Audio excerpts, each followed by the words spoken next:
Are you looking for a way to scale your short-term rental business and buy more properties? Well, co-hosting might be the right fit for you. Welcome to the Co-Host Coach podcast with Joe Roney. This episode of the Co-Host Coach is brought to you by Savvy STR Agents. If you're looking to buy a short-term rental, then contact the STR Savvy Agent team at savvy.realty. Hey guys, and welcome to another episode of the Co-Host Coach. I am Joe Roney. I appreciate you guys being here today, and I am super excited to have Matt Nesbitt here today, and with his co-host company. So, Matt, welcome. Thanks for having me. Impact Vacations, right? That's correct. Yep. So let's kind of get to know each other a little bit as far as how long you've been doing this and what got you in the short-term rental space. Yeah, we've been doing this now for 3.5 years, almost 4 years now. I've got two business partners, Alex and Mitch. Originally, we were in the Verizon world. We had, when we sold the business, about 32 Verizon stores, but have bought and sold, I believe, close to 60 of them. Wow. When we sold that business, we knew that we wanted to get in real estate, and honestly, we thought it was going to be more of like long-term renting, fix and flips. And then we heard a podcast on Bigger Pockets about short-term rentals, and we were like, wait, we can buy awesome properties, and we can visit these ourselves, and other people are visiting these and helping pay for these. Let's do this. That sounds like a lot more fun than doing long-term rentals and fix and flips. So that's how we got into this business, and yeah, it's been going great.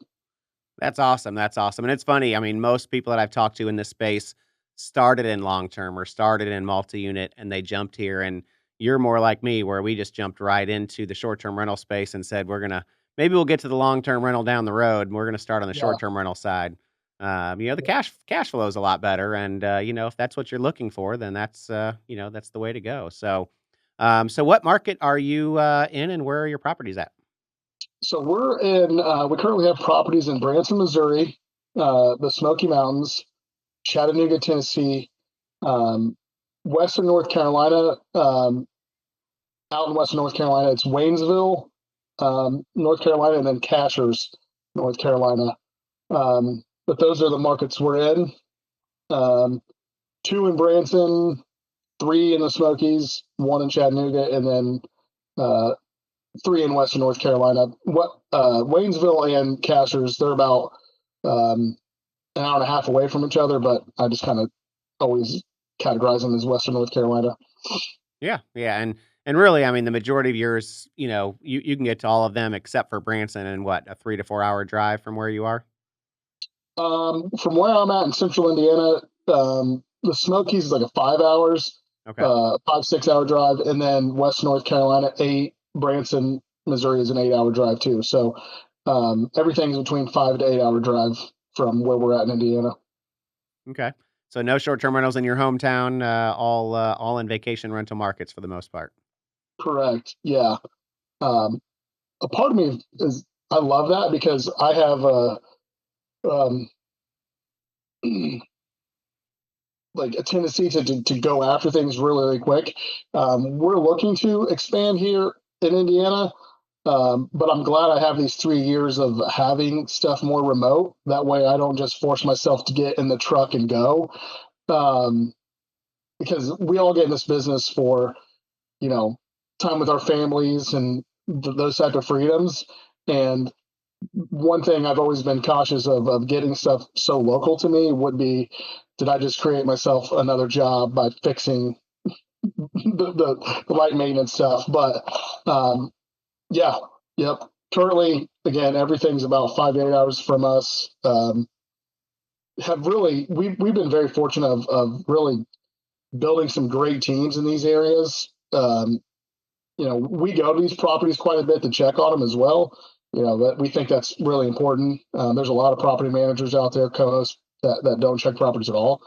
But we're always going out there. But we have some incredible teams that are just checking stuff for us and just very good at communicating with us of things that's going on. So, yeah. Yeah, that was going to be one of my questions. Obviously, I manage remotely as well. I'm about 12 hours away from my Panama City Beach market, and I'm in Branson as well, which is only about a 4-hour drive from me, but it's still I'm not going there, in the morning and, Yeah. just for a quick drive. So, in your teams, what does your team consist of? Because a lot of people they think, oh, all I got to have is a cleaner and a handyman, and that's it. But being in multiple different markets, when something breaks, you got to have more than just the cleaner and the handyman. So, what does your team look like in your different markets, and what kind of people are you networking with? Yeah, so that's one thing I love about the vacation markets. Um, if I need to find someone that's a little obscure, like I can't find someone to tackle this specific task, it's a lot easier for me in those vacation markets rather than smaller local markets, which is nice. But one thing, like when it comes to our cleaners, we do every time we do the interview process with our cleaners, we do ask and we actually require them to be able to do light maintenance for us, like changing out the air filters, changing light bulbs, and things like that. There are cleaning teams out there that won't touch any of that.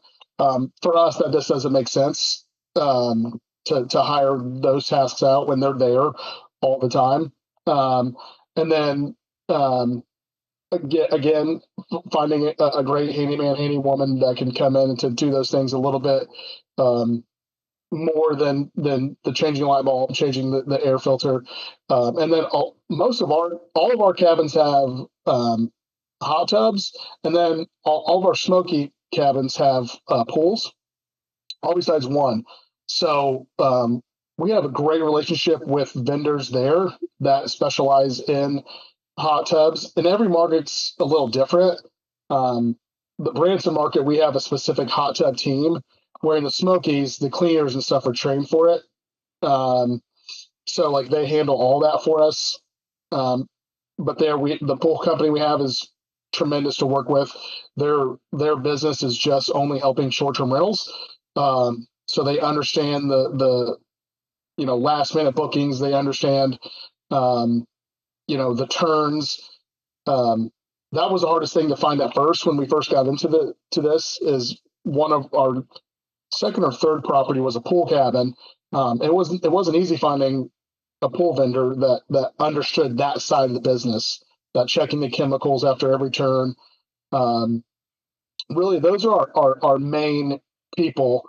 And we do have our cleaners, we do send them like a monthly maintenance list that they check as well. Now, a lot of times we know like when we go to the properties, that's just going to be an extra, like it's better. Um, Especially when you own businesses and you think and act like an owner, you just see it so differently than um, guests or sometimes even the cleaning teams because they're there to clean and get to the next property to clean. Um, but yeah, that's really how we run our business.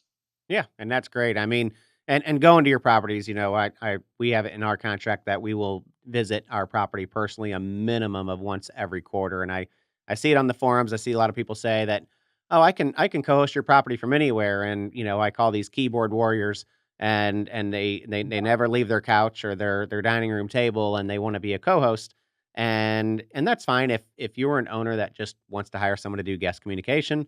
But if you wanna be a full service co-host company or even a property management company, you have to put your hands on it. You gotta put your eyes and ears on it because, the cleaners are great. Don't get me wrong, I absolutely love my cleaning teams, and it's taken me a couple years to build the teams that I Yeah. really, really wanted. But that doesn't mean they don't miss stuff. So, are you in your partnership, because you said you have 3 of you, are you primarily the person that's going to visit these properties, or your partners go as well? Yeah, mainly me and my family. They do utilize them as well, but me, it's for them. It's more of I'm managing their vacation than anything. Where for me, it's more like the business travel. Like, oh man, I need to get this looked at. I need to do this. But they help quite a bit and that as well. Um, but mainly me. It's usually me and my family that will go down there and get that second set of eyes on the property to see what needs to be looked at. And yeah, Yeah. I kind of want to dive in the partnership part a little bit more because I know I've had a lot of people that have asked me about, what's it like to get into a partnership with a short-term rental. I was formerly in a partnership where me and two other partners had bought a short-term rental. We were all equal third partners. They brought the money, I managed it.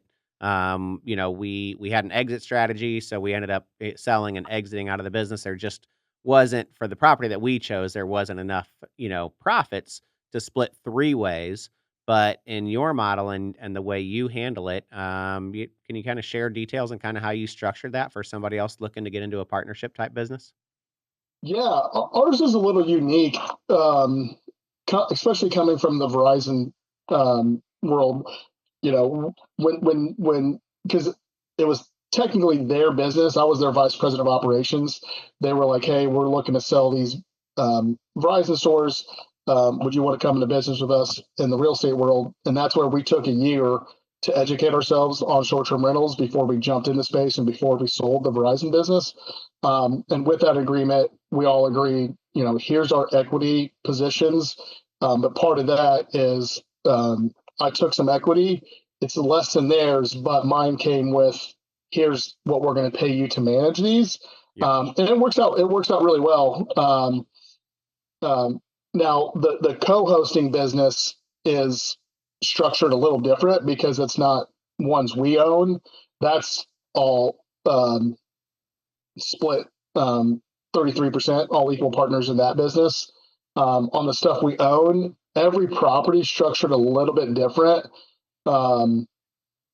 Yeah, yeah, like it's anywhere from 15 to 33% on the properties we own. It came down to more about how much money they put in and all that kind of things, but each property structure a little bit different.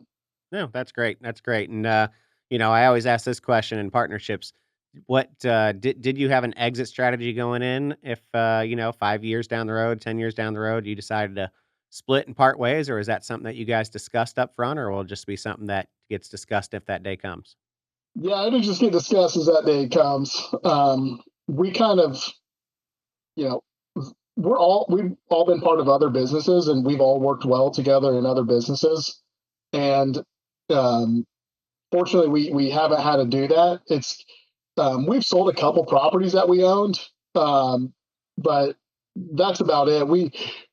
From the real estate side of it, there's really in our portfolio, there's like I would say anywhere from 4 to 8 that we love, and we're keeping these no matter what. Um, really for the appreciation, tax benefits, all that type of stuff. Um, so again, we have sold some due to some cash flow stuff. Like, hey, makes sense to get rid of these two properties. Um, but there are properties that are just have been home runs for us, that we love ourselves, that we love visiting, and just make it that much easier. Um, but we have not had that discussion. Again, we kind of just like when things get flowing, like, hey, let's go get it done. Yep. Whatever's best. Yep, and I think that's awesome. I'm actually meeting some investors at a boutique hotel tomorrow at a possible partnership deal similar to what you're doing, where I would get some equity ownership and manage it and the whole works. And so that's some of the questions I was asking because I wanted to kind of find out how you guys did it compared to what I've done in the past. So, but I think Yeah, that's awesome because you know there's no one of the biggest things in this business is there's no one way to do it, right? I mean, yeah, there are so many different avenues in the short-term rental space. You've proved it in partnerships, people doing it on their own, co-hosting, arbitrage.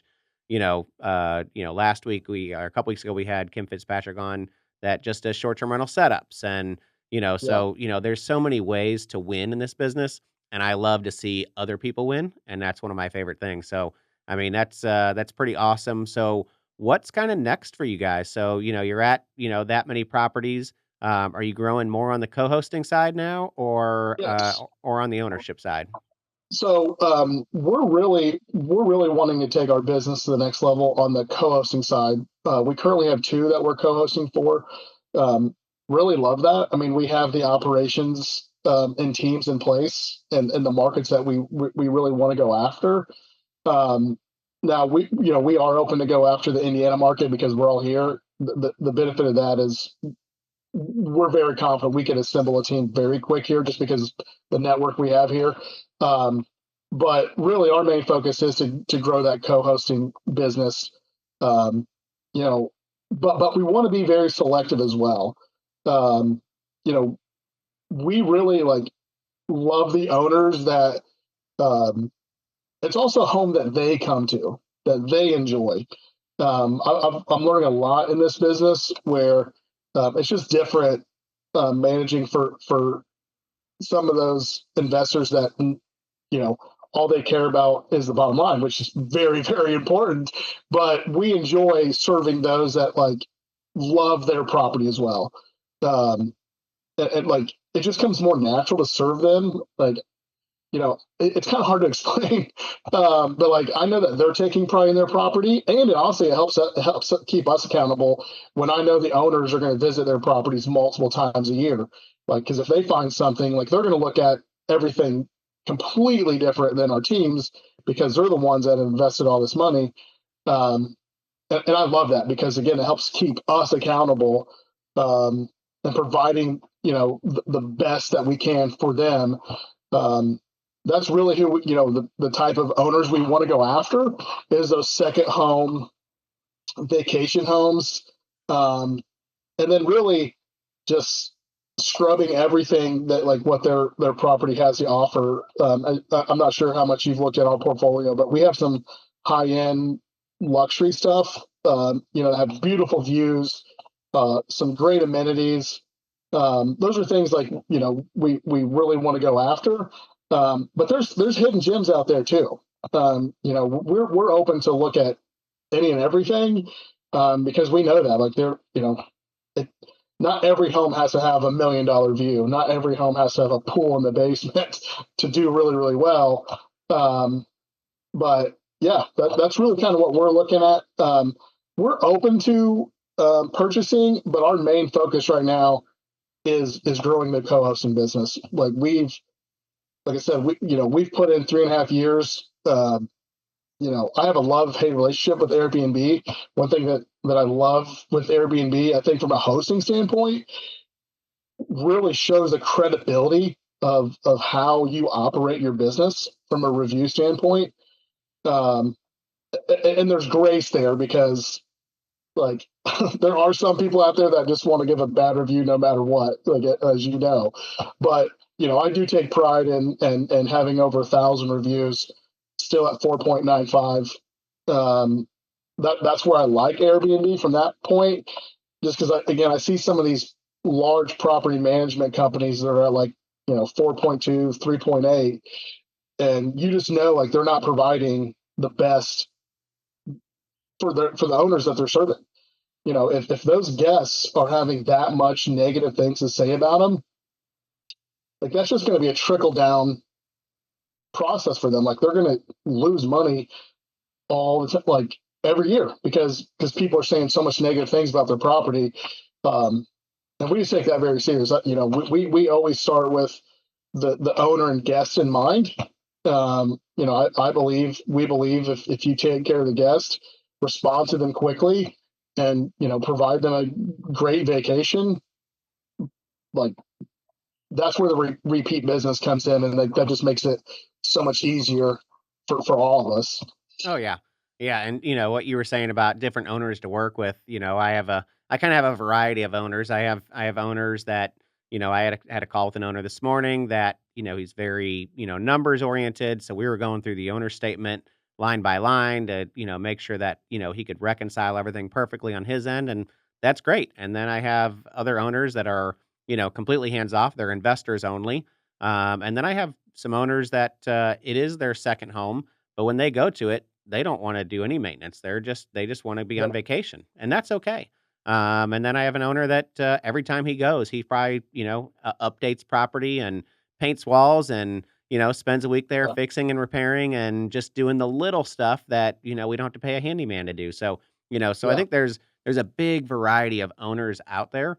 Yep. I can't say there's one that I'd say I've enjoyed working for more than other. I do like the more hands-off owner that's, not in the reading, wanting to read all the Airbnb messages and, ask you questions and things like that. Not that it's a big deal, but I like the owners that are a little bit more hands off, but also still want to know what's going on in the space. They like getting yeah, those owner statements and the quarterly reporting and whatever it may be. So, yeah. um, the reporting feature, that was going to be one of my next questions. So, what do your owner statements look like, and monthly reporting that you put together for owners, monthly or quarterly? What for the couple that you have?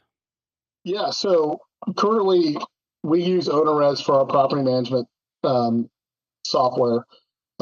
It's very helpful. I've used multiple. I've used Guesty. I've used Hospitable. I think OwnerRez has been a great business decision for us. Um, I'm using it to track all the expenses and everything with the owners. We've tried some other products out there that does some of that accounting for you and that can make their own owner statements. They're just difficult because there's so many things that they don't factor into. That's been difficult. So my owner statements, honestly, right now are my statements that I have created in Google Sheets. Very professional.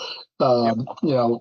Takes takes me probably all day to just make sure I reconcile everything down to that penny. But right now it's in Google Sheets right now. That's something that I would like to potentially pass off to my VAs, um, just because I haven't found that perfect software yet.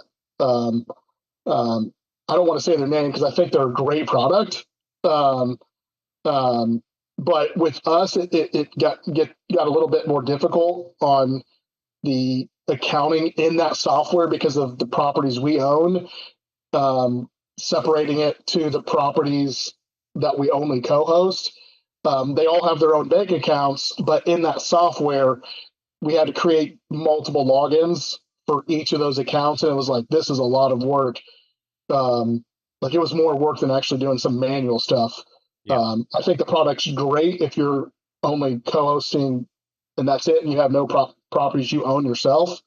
It's a great product. But if you've got a mixed investment portfolio like that, it's a little bit more difficult to manage. Yep. Um, Mine's similar to what you do. I do, I put together a spreadsheet with an actual owner statement that shows, what their all the income was, and then their actual invoice. I just do on QuickBooks. So I have a QuickBooks account for my property that I own, and then I have a separate QuickBooks account for my co-hosting business. And then it's just a very, very detailed, 8, 9, 10 lines, whatever it may be, on the QuickBooks invoice, and that gives them is specifically what all their expenses were for the month. So they kind of get two statements from me, but that's what's worked for me so far. yeah, that's really how it is for me. Um, and then I share every invoice we get with them as well, just to show, hey, here's where the expenses we paid for, um, which I think is important. That way they know like nothing has been hidden or anything. But here's all the invoices we've paid, and yeah, Okay, good, good, yeah, and a lot of people that get into the co-hosting space, like that's one of the things that they don't realize that that's something they need to do. yep, So that's why I kind of want to touch on that. I've seen, when I've taken over some co-host properties, I've asked the owners, "Hey, send me a copy of what you're getting."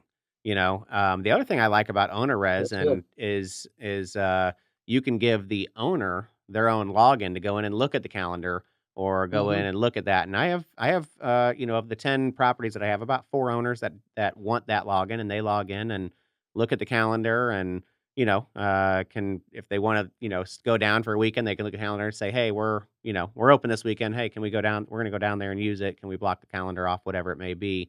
So your owners are pretty active and use theirs as well, right? Yeah, I've got one that is very active and one that is not active at all. Um, Yeah, yeah. I probably should. That's good. I probably should actually give them because I know, like, I have that feature of shared calendars to all of our vendors. Um, I need to share the one that come down there quite a bit. That make it easy for like, hey, here's the available calendar. Just let me know when you want to go, and I'll get in there and block it. So, yeah, Yeah. Yeah. And it's pretty easy that way because they can just log in and get their own little thing, and you can put in there in owner res what they can get to and what they can't. If you don't want Hmm. them to make changes to certain things, then you can just turn those toggles off and get them the areas that they want. So Yeah. did you ever use Yeah. the owner res hospitable combo, and you're just in owner res now? Yeah. So I was utilizing the hospitable and owner-res combo, really for the guest communication stuff, the AI, and only using AI as a foundation. I don't think we can. I'm not one of these people that think you can automate everything just because like you remove the human experience. You remove the human touch, the human emotion, and I think AI is great, but right now it's very robotic. Like someone has an issue and it's like, please send me a picture. It's like, well, like that you can't send a picture of no hot water. Yeah. You know what I mean? Like, here's a picture of a faucet. Like, but I do like those features, especially helping kind of like, I don't know if laying the foundation is good, but like a starting point. Mainly because like I have a busy life as well, but I never turn those features on to where I allow it to answer for me, because again, I just don't trust it. And I'm somebody that also like I wear my emotions, like, and I communicate that as best as possible through text.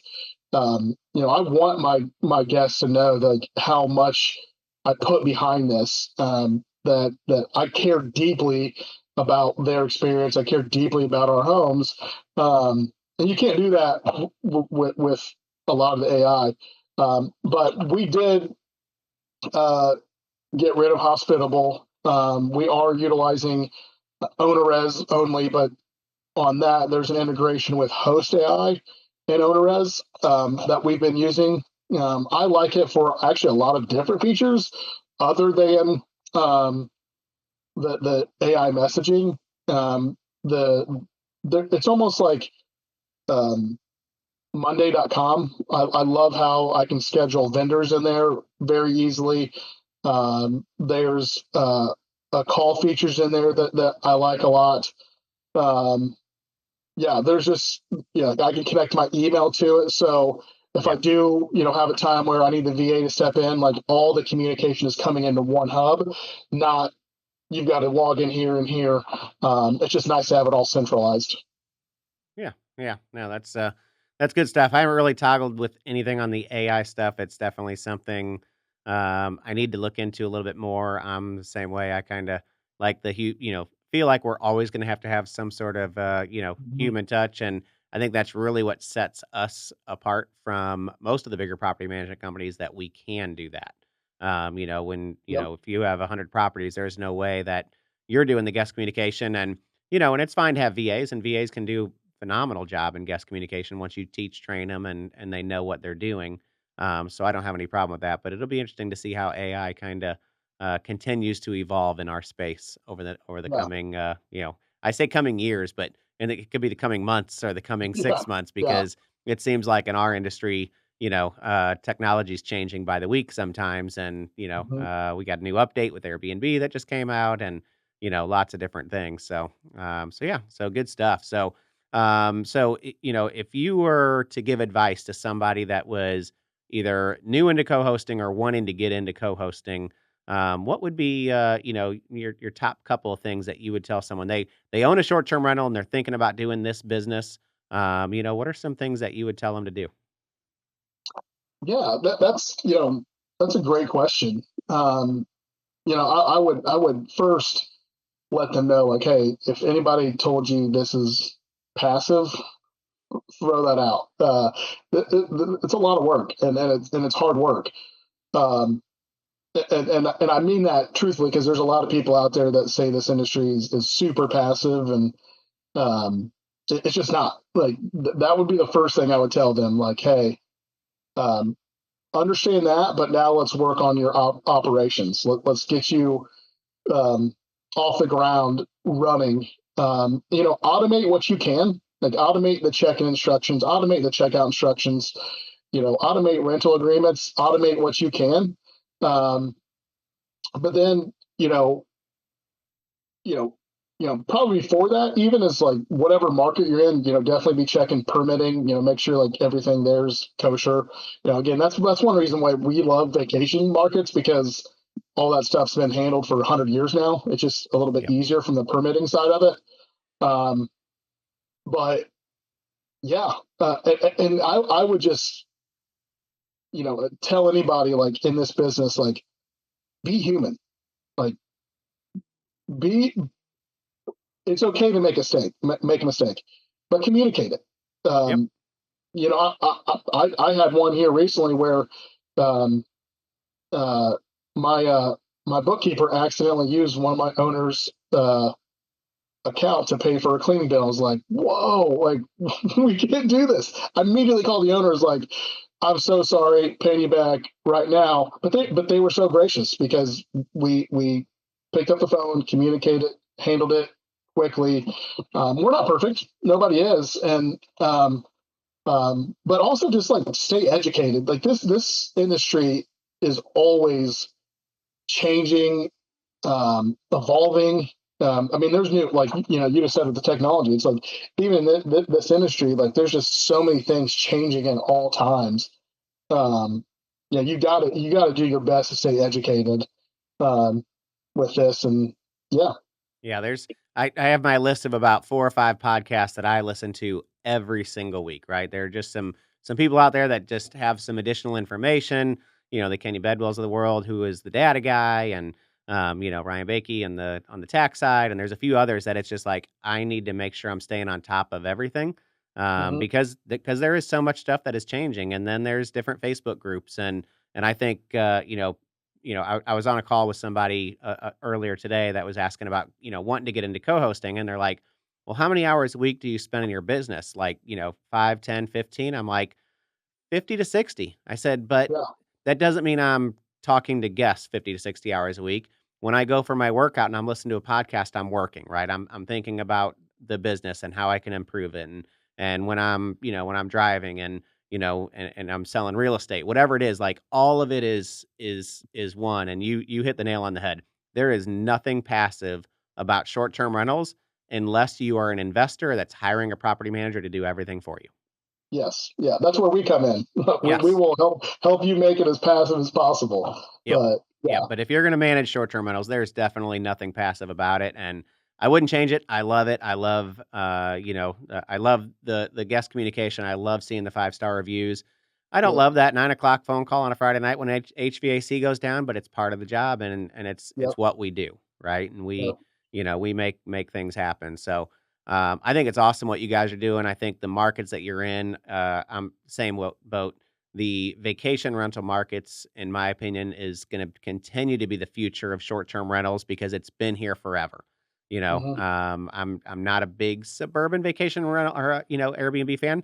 That being said, there is a huge need in the suburban and urban Yes. spaces, and I think that's awesome. It's just not my cup of tea. I like the vacation rental markets as well. So, are you targeting? Besides Indiana, do you have any other markets that you want to target, or are you going to just kind of stick with where you're at for now? Yeah, really stick where we're at. I really like really Tennessee, Smokies, Chattanooga. Um, I don't know, like I just I just love the state of Tennessee. I don't know why I don't live there, but um, it's just like the teams I have there in place. I've got great teams everywhere, but like because those like the Smokies has been a vacation rental for, I mean, it's just like it feels like 1776 and Yeah. day one the Smokies was a vacation rental. You know what I mean? It's like it's been doing it for so long, Yep. um, and that's that. Like I love that because it's just it, finding the great teams. Like it's just easier to find those great teams in those markets. Some of the smaller vacation markets, again, we have great teams, but it took so much longer to find the teams that we can trust, that are reliable, that are going to perform in the standards that we want. Um, you know, in the Smokies, like we've just been very blessed with the teams. again, I don't want to say like, I don't want anybody to assume that the other teams we aren't blessed with them, because we are. But there's just something about the Smokies that like we enjoy going there. Now I'm not a big go downtown Gatlinburg kind of guy. I want to go to the mountains and hang out at the house Yeah. all week. Um, but there's just something special there. I'm a mountain guy. I love the ocean, but I'd rather be lost in the mountains than be on the beach. But that's me. My wife's the other one. Like, that's why we get beach vacations too. But Yep. Yep. yeah, Nope, that's awesome stuff, man. I appreciate it. I think what you guys are doing is awesome. I see you on social media. I've seen you all over the place. So that's kind of how we hooked up, and really glad you were able to come on and tell me a little bit about your business and what you have going on, because there's a lot of people listening that are either just jumping in the space or just growing, and they can see the growth and what's happened to you in short period of time, such a short period of time, and I think it's awesome. So for people that, if they wanted to find you and they wanted to contact you about co-hosting for them, where can they find you at? yeah. So you can find us on Instagram at Impact Vacations. You can DM me there. My email address is matt at impactvacations.co, and it is .co. It's not .com. Yes. I have to emphasize that sometimes. But also, if you go to our website, impactvacations.co, you can see all of our properties. There is a space on there for co-hosting property management. So if you'd like to inquire about anything about us there, you can go to that, go directly to our website, and it'll come directly to me. And we'd love to help anybody interested. Awesome. Awesome. Well, if you're in any of those markets, I definitely recommend Matt. He definitely has a great program going on. And thank you again for coming on today. I appreciate it. And we'll get all that information, the website, in the show notes. So thank you all for tuning in again this week on the Co-Host Coach. Until next week, we'll see you then.